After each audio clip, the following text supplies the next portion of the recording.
Okay, I'm sorry about the introduction of our video. It was some technical glitch, but anyway, I will continue again. As I was mentioning about Gunpowder Age, roughly about 900 AD to current. At the time of 900 AD in China, the gunpowder was invented. Then in 10,000 AD, the first gun was produced by China. It was not a metal gun, it was just a very rudimentary, simple gun which has a hollow out bamboo barrel with a stone round pellet inside with a gunpowder behind that, and you can blow the gunpowder with a fire rope or fire stick or something, and it will go very near. It will shoot and it will pierce through the human body. So that was the first gun. Then around 1900 AD, we see a chemical and biological weapon to this time. But I was reading about some ancient civilization and ancient history some time back, and it was mentioned during that time that in those days, like Roman civilizations or Greek or Athens or whatever you call it, there were some warfare going on, and they have a walled city with the castle and all those things.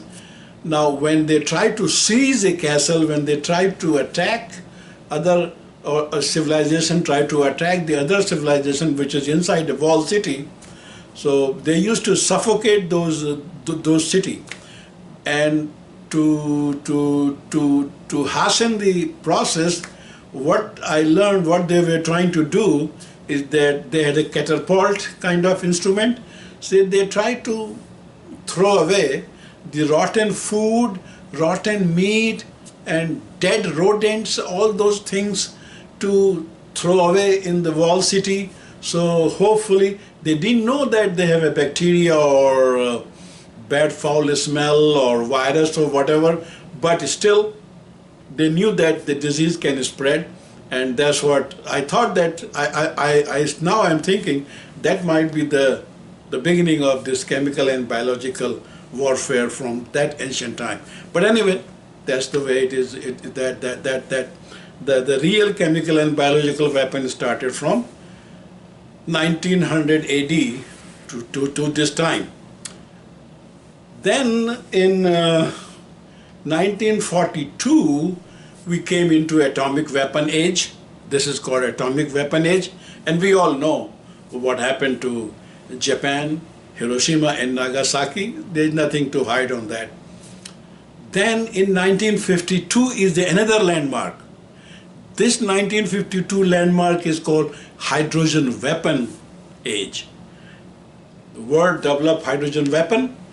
A lot of country has hydrogen weapon now, which is more destructive than atomic weapon.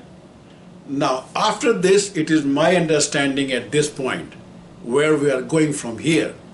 Atomic age is going on, hydrogen age is going on, chemical and biological weapons are still there, the gun is still there, much faster and much more varieties of guns, like many things you can call. Now, the next I'm talking about is, I'm not talking about new development like a laser beam or gamma beam or alpha, beta, gamma, whatever you can call it, lot of radioactive means of warfare.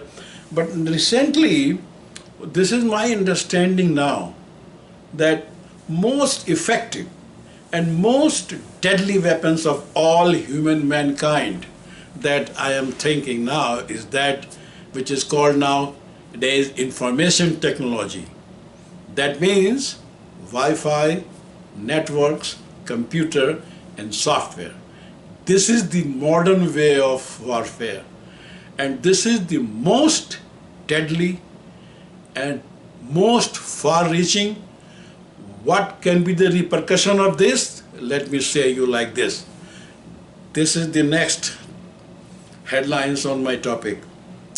Danger to our earth. Now listen to this. This is what my feeling. I don't know what scientists think and what you are going to think. But this is my thinking. World is not going to be destroyed by Third World War or in fact any world war. The moment when men achieve extraterrestrial permanent settlement, that will be the end of the earth. Human beings are very nasty species. Most of them are honest and comfortable, but there are nasty people also. All over the world, it doesn't matter what culture you have. Every culture and every time. So it may happen. Now, how long is it going to take to get a permanent settlement, extraterrestrial permanent settlement? That is going to be, this is my prediction, it's going to happen before the end of this century. By the time 380, human being will have an extraterrestrial permanent settlement. Remember this.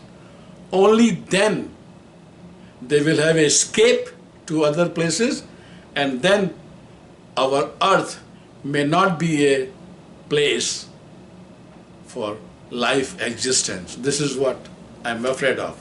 So that was up till this point we understand. Now after this, I wanted to talk about one experience that I had a few months back. Not few months, few years back, I suppose. I was sitting on the armchair outside of my apartment, and there was a grass, there was a road, there was trees, and one baby bird fell on the floor from the tree. I'm sure there are other baby birds because I can hear the chipping. One fell on the ground and it was trying to crawl and walk away. Suddenly, a big black crow came, picked up on its beak and flew away, and I can see that it just flew away into the horizon. What does it mean? Now it reminds me one great person. His name was Charles Darwin, and his 3 principles that world is a very dangerous place. You have to live in this world, and there are certain principles that you have to follow. For example, Charles Darwin gave us these principles, and one should remember these principles even it was in operation in prehistoric time, it was operation in historic time, and it is still operational today, and it will be operational next time. So these are the principles. We all know that this is not something new.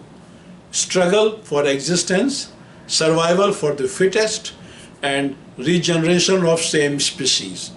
These are the basic principles. Now, there's no change up to this point. But I don't want to explain to you struggle for existence. We all know that.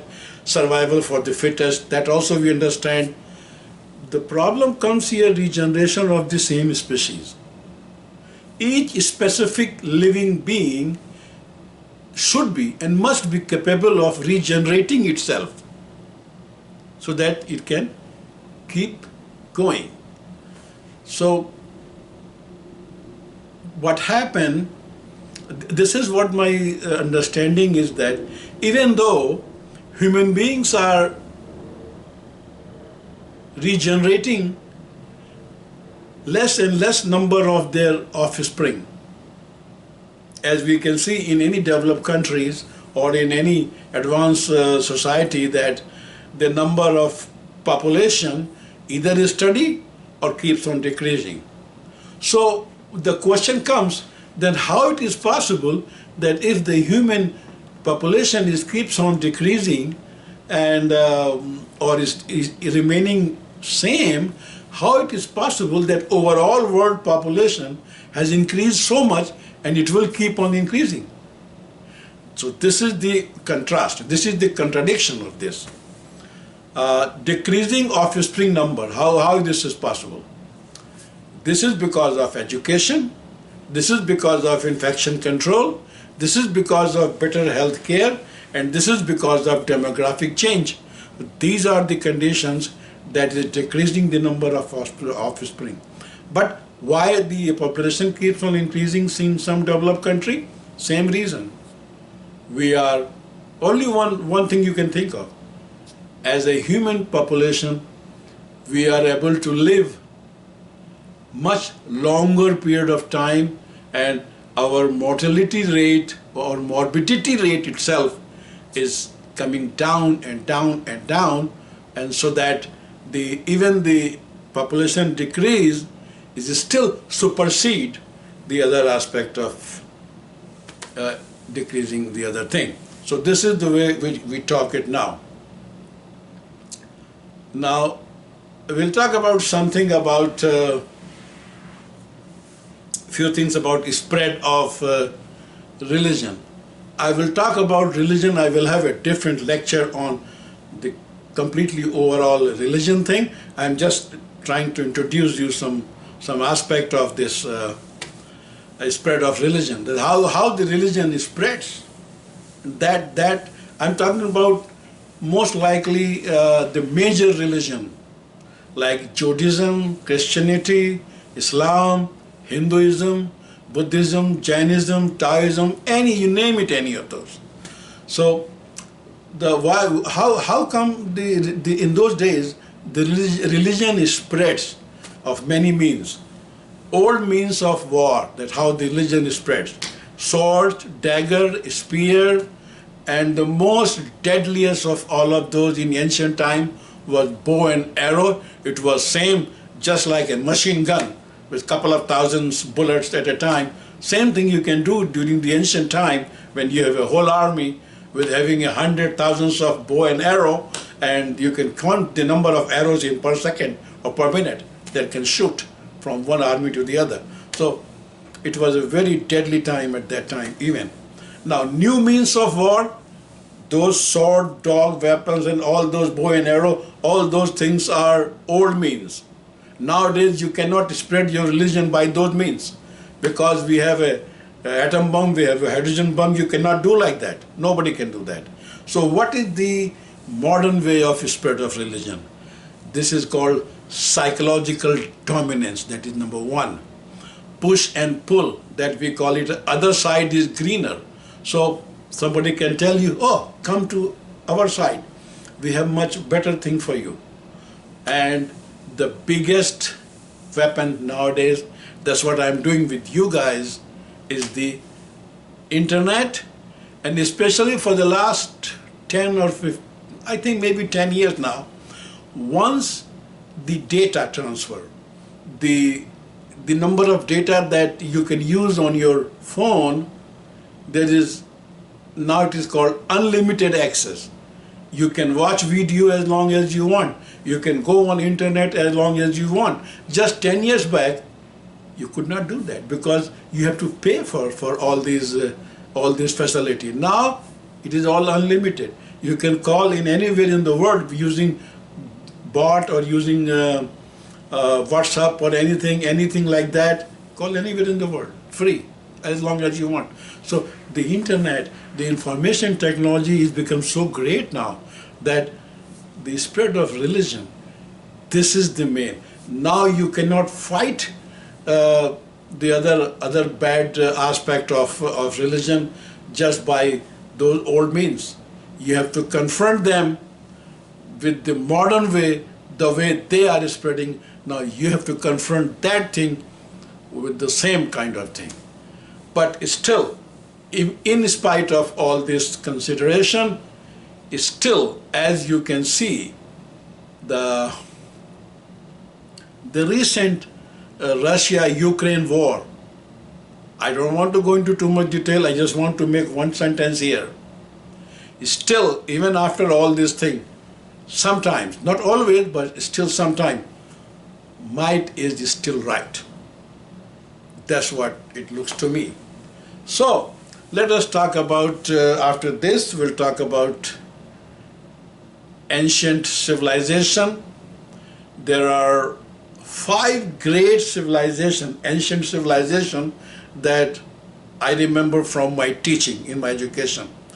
These are Egyptian civilization along the bank of River Nile, Mesopotamia civilization, or we call it Sumerian civilization, in between the Tigris and Euphrates River.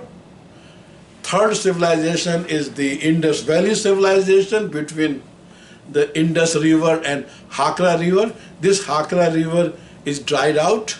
There is no more river at this point, but the civilization happens at this type of bank of this river. Then the number 4th is Chinese civilization, which is around the edge of the area of the Yellow River, or you can call it also Yangtze River. This is called Chinese civilization. And the last 5th one I want to mention is called Maya civilization. This is the area in between the Central America, just below the Mexico, near the Honduras country, and the area in which this civilization grew, it was area of Belize, Guatemala, and Honduras, and all these areas they are called Maya civilization. So there are many other civilizations, but these are the main, did you call it a spine of civilization, human civilization, called 5 great civilization. Okay, so this is those civilization, and so I will just introduce the religion aspect of this, and then I will stop this video shortly, so that we will talk about main part of religion next video. So in general, I will talk about so many types. See, you can divide all these religions between different kinds or different ways. But whichever way you want to divide these religions, you have to have a basis. On what basis you are dividing these civilizations? For example, I will talk about this civilization and you can figure out what are the bases. First of all, I will talk about, depending upon whether this religion coming from one messenger or it is coming from many messengers, which is called prophetic religion or non-prophetic religion, or it is also called Abrahamic religion and non-Abrahamic religion.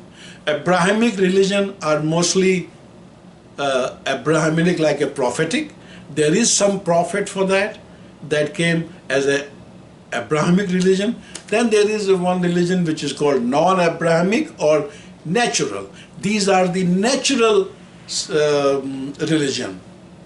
What is the difference between these two? That the natural religion, you worship or you respect natural aspect of your life and natural aspect of your world.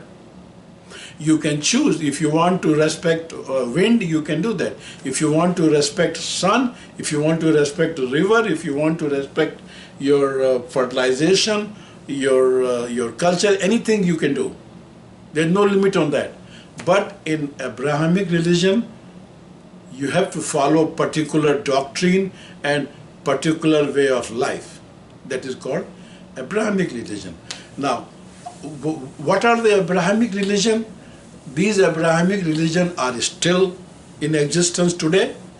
They are Judaism, Christianity, and Islam. There may be more, like Zoroastrianism or other, but these are the major ones. Now, what are the non-Abrahamic religion? One time, around roughly about more than 2000 years back, there were so many non-Abrahamic religion. Egyptian religion, Rome religion, Yunnan religion, Maya religion, Aztec, and then you can say Indus Valley civilization, Tigris and Euphrates civilization, Chinese civilization, Japanese civilization, you name it. There were many civilizations like non-Abrahamic. The curiosity is this: almost all of them vanished round about 2000 to 2500 years ago. All of them are gone except one. Guess what? Which one is that? Indus Valley civilization, Hindu civilization. It is still in existence today, and it is still going on. That is the reason that I am talking to you people, because this religion is still in existence. So this is the one. Now, there are other way of dividing the religion is called monotheistic religion or polytheistic religion. All these Abraham religion that we talk about are called monotheistic religion, that you have to follow only one God. In polytheistic religion, you have to follow any God. You are free to follow anyone. There are many gods available. Now, there is another aspect of this which is called atheist. Atheist means people who don't believe in any religion. They don't believe. They might have come from particular religion, but in their life, in their later part of life, they start believing in a particular religion. They don't believe in any religion, and these are the people who call themselves atheist. And I know a few people online, because I research online so much time. These are the people who are called themselves atheist. That is called Haris Sultan, Ghalib Kamal, and Spartacus. These are the names I remember. They consider themselves atheist. And the thing is, why they call themselves atheist? Because they don't believe in any God. So they can say whatever they want. Now, in the sense atheist, there is another word which is called pseudo-atheist. Pseudo-atheist means they claim that they are atheist, but they are not. Because this is my experience, my personal experience that I have seen. I'm not talking about any of you, but listen to me what I'm telling you. How come I got this word? I was watching a TV some time back, and the Mr. Javed Akhtar, he's a member of parliament. See, he was saying something, and he said few things, and he was criticizing Mr. Owaisi. He was saying that I don't believe in God. That's what he said. I don't believe in God. India is my country, and I have no problem saying that Bharat Mata ki Jai and all those things. But one thing really stick in my mind. He said in English, I don't believe in God. Why didn't he say, I don't believe in Allah, I don't believe in Muhammad? He didn't say that. He said, I don't believe in God. This kind of attitude, this kind of thinking, and this kind of spread the word, this is called pseudo-atheist. I don't know how many people are there more than this, but at least I only remember one name like this. This is called pseudo-atheist. Now, next thing I wanted to talk about before I end this,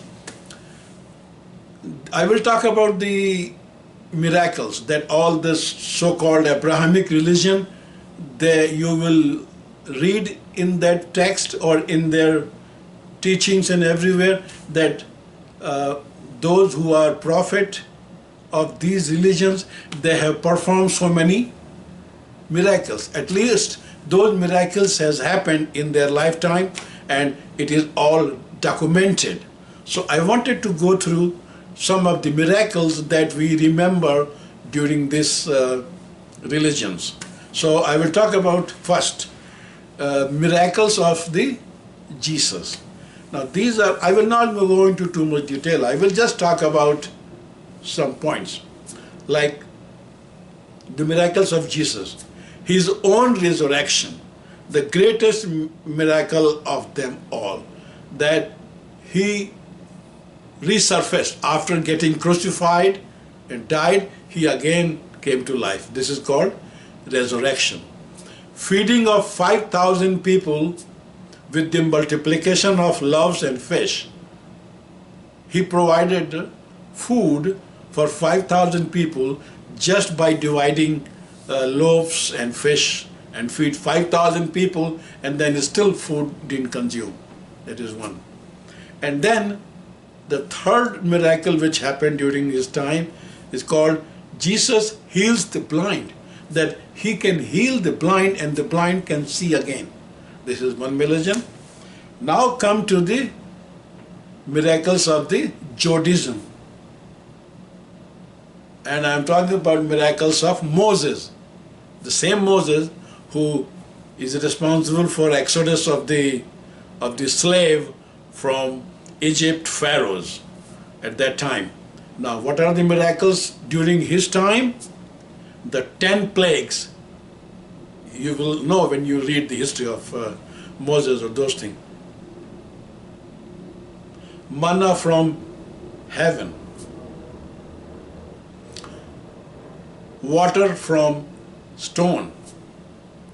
Burning bush. The bush was burning, but it was not consuming itself. And the greatest of all miracle during the Moses time, partition of Red Sea. If you have not seen a great movie of 1950s, which is called 10 Commandments, please watch that movie. You will remember forever. This is called 10 Commandments of Moses. So this was called parting of Red Sea. This is called Jewish. Then miracles of Muhammad. I will just tell you the main point of this. Miracle of moon splitting. Next one, miracle of Isra and Miraj, that going to the seventh heaven from Jerusalem. Then third one is miracles of tree that cried. It was believed that there was a tree which cried like a human being, and there was Muhammad was standing next to it. And then the fourth one is miracles of water that flow from his hand, that in the time of desert there was not much water. When they get thirsty, at least Muhammad gave them water from his hand. This is for everything. So this is called miracle from the hand. Fifth one is miracle of wedding dinner. It is assumed that at the time of wedding of Miss Zainab, Mr. Muhammad given feast for all the wedding people, those who attended the wedding, and this is called miracles of wedding dinner. And the biggest of all the miracles of Mr. Muhammad is Quran is the biggest miracle of all. This is called last miracle. So these are the miracles for this religion. Now I am talking about miracles of Hindu religion. I am again coming to the Hindu religion also, that we believe in miracles in this. Brahma, 4 faces, 4 arms and hand, sitting on a lotus, floating in the thin air. This is the miracles from Brahma. Second one, miracles from Vishnu, lying down on the bed of snake, python, floating at the sea. Snake has hundreds of heads, 4 arms, 9 avatars, flying and sitting on Garud, the bird. Mahesh, the miracles. Sitting on ice mountain over the skin of tiger skin, over the skin of tiger, half naked in frigid cold, having 3 eyes, snake around the neck, third eye opens and burns any element. Now, why did I mention all of these miracles for you? What is the reason I am doing this? And this is the reason I am doing this. Either you believe in one of these or 2 of these or any of these. You cannot question any one miracle and you believe your own religion miracle. This is my point. If you cannot question your own miracle, your own religion miracle, you have no reason to question someone else's miracle. Because I have seen this on internet. People try to make a mockery of other religion, at the same time they don't talk about their own religion.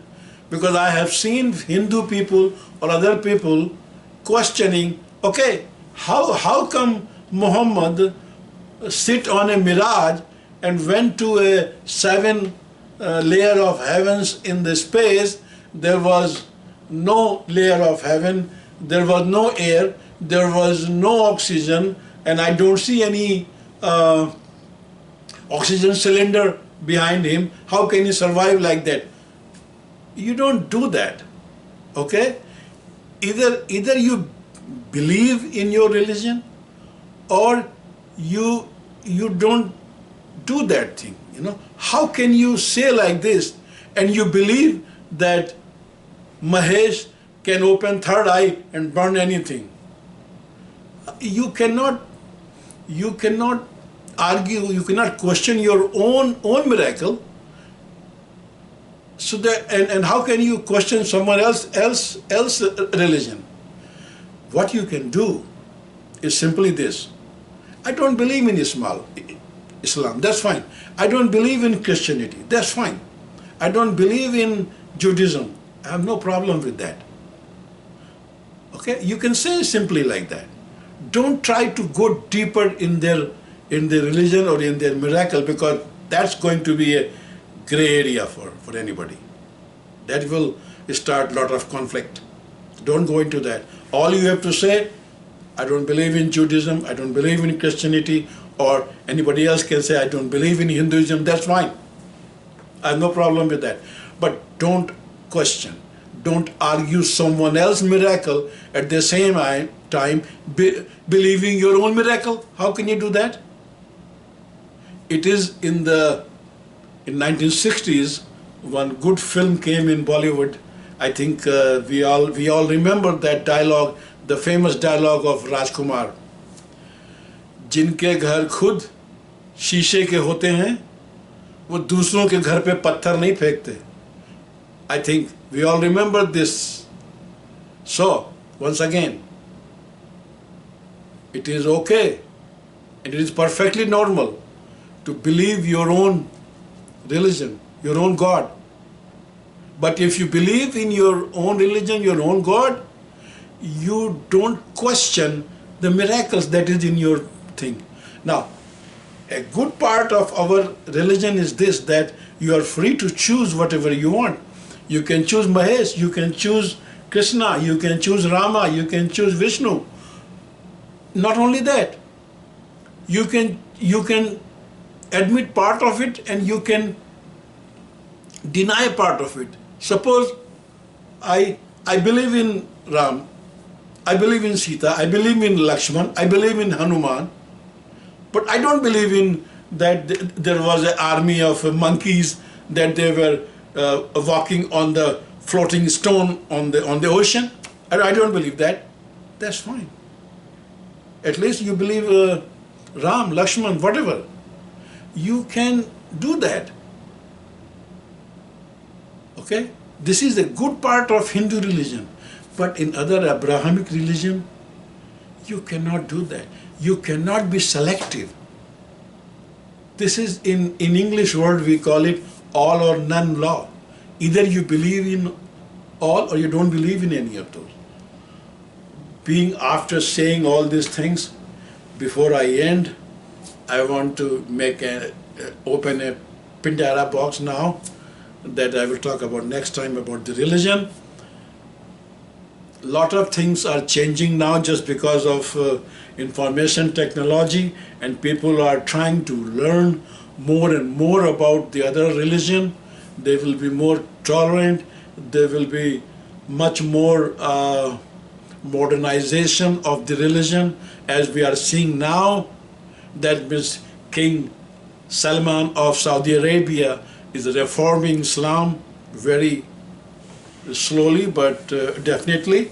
So in due course of time, I am hopeful that religion will be also evolving like our mankind is evolving, and hopefully we will have a better world in future.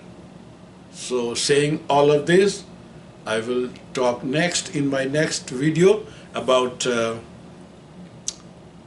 religion again, because it is a very much gray area.